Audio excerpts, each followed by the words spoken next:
Good afternoon mga kalakbay. Ang tagal natin walang Food Panda update. Ito na nga, ang kinukuha ko ng schedule ngayon ay 10 o'clock ng umaga hanggang 3 o'clock ng hapon.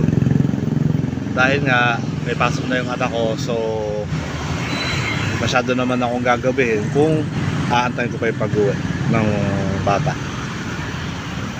Kaya ito, maitim, ang init. Okay din naman pala kahit na umaga 10 o'clock to 3 o'clock ganitong oras na makakarami ka rin.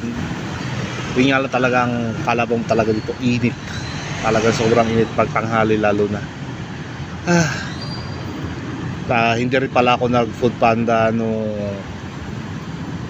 bagyong habagat dahil baka biglang bumaha, walang makakatulong sa bahay. Kaya last week lang ako nag Food Panda, tapos ito ngayon.